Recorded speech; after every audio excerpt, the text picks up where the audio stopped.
Everybody. Thank you. So now what happens is I won't pay the bill for this stupid company that rented us this crap. I won't pay the bill, and then we'll have a story that Trump didn't pay the bill to a contractor. No, when they do that kind of a job, don't pay the bill. That's terrible. They also had a little problem with energy coming into the building, but I'm not blaming it on that.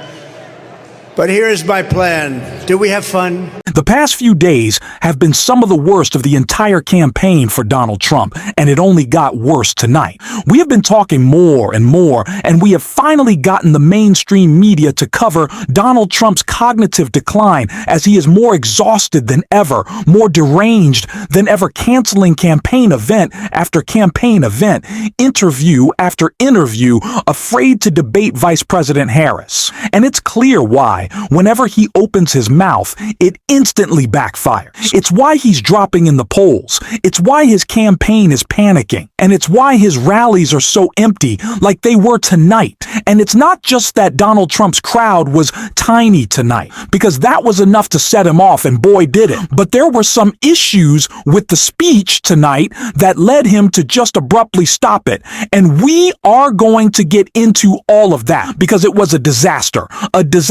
that is so great for us to watch. But before we do, if you end up liking this video and you want to support the channel, please be sure to hit the subscribe and alert bells before you go. All right, friends, we have a couple of clips to look at in this video. It really means a lot to me now. Before we get into Donald Trump, I think we should hear some of President Obama's speech tonight in Arizona, because he did a great job calling out Donald Trump's cognitive decline. That's important to hear before we get to Trump's rally. So those are his intentions.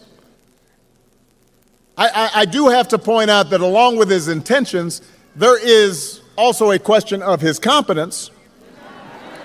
Have you seen him lately? I mean, he is out there, he's given two and a half hour speeches, just word salads. You have no idea what he's talking about. He's talking about Hannibal Lecter. He's talking about this. He's talking about that. He held a town hall meeting where he just, let me explain, because I've done a lot of town hall meetings. The point of a town hall meeting is to take questions.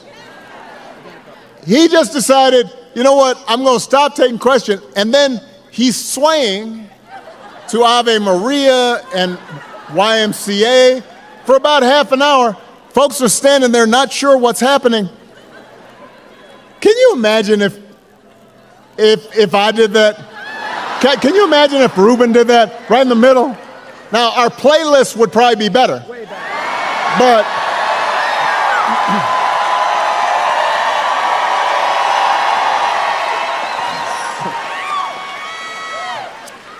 he called himself the father of IVF. I do not know what that means. You do not either. He said January 6th was a day of love. Do not boo, vote. It made January 6th sound like it was Woodstock. You would be worried if your grandpa was acting like this. No, I'm not joking. You would, right? You'd call up your cousins and you say, have you noticed?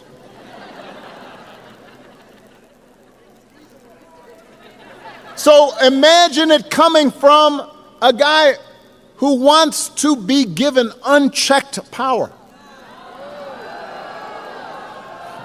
Tucson, we do not need to see what an older, loonier Donald Trump looks like with no guardrails. We have had enough of arrogance and bumbling and bluster and division. America's ready to turn the page. We're ready for a better story. We are ready for a President Kamala Harris. Y'all know that we have been talking about Donald Trump's cognitive decline for the longest time, and I am so glad it is being a part of the VP Harris closing message, because we need to point out that Donald Trump is unfit to be a candidate for president. There's no way he could do the job of being president. He is exhausted. He is unwell. He is unfit. He is completely out of it. We could describe him with a million more words, but all we need to say is that he's a disaster and he's in decline. And so I am so glad that President Obama is driving home the message of how deranged this individual is, and we can see it from Donald Trump, because like I said, his technical difficulties, not just up here, but at his rally kicked in when he had to abruptly stop speaking because his microphone broke and he just walked around like a weirdo. Let's take a look.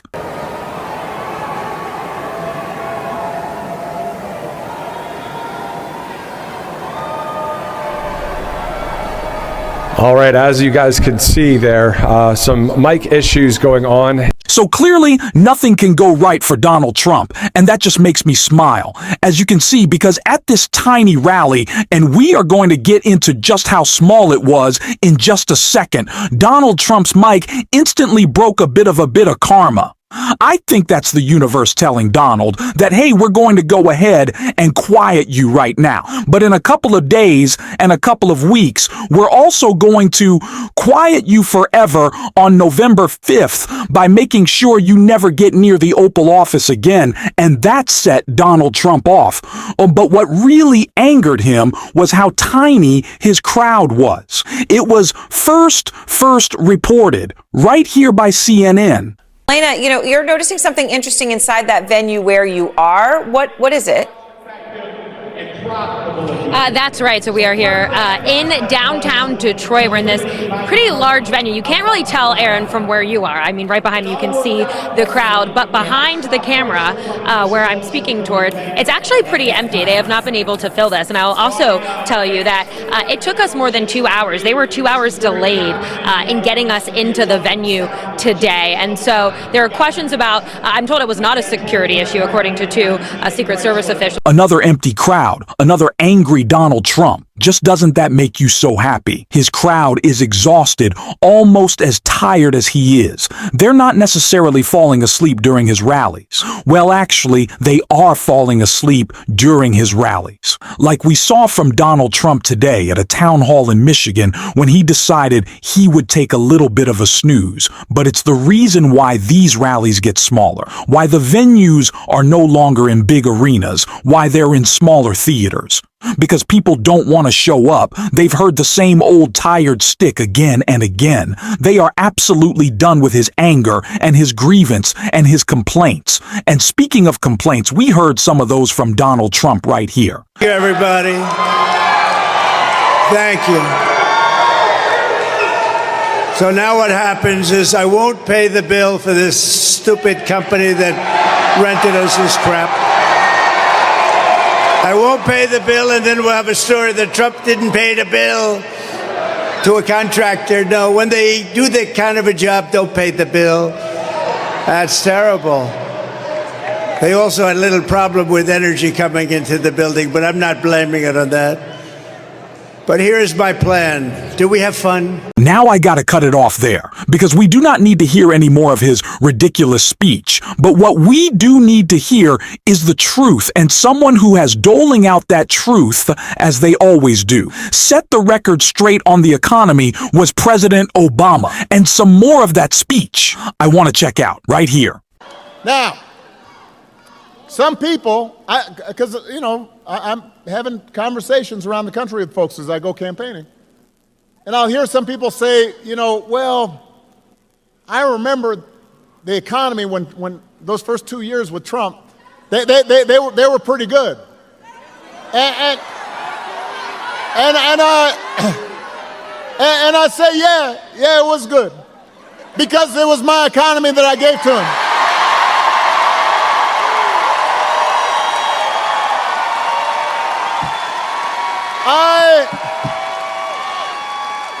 I had spent the previous 8 years cleaning up the mess that Republicans had left me.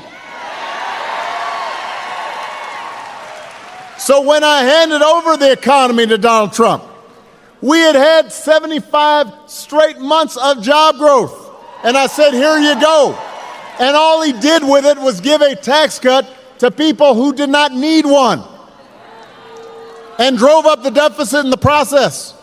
And now he wants to do it again. Donald Trump is not a stable genius. He's not a business genius. He is not better on the economy than VP Harris, independent agencies.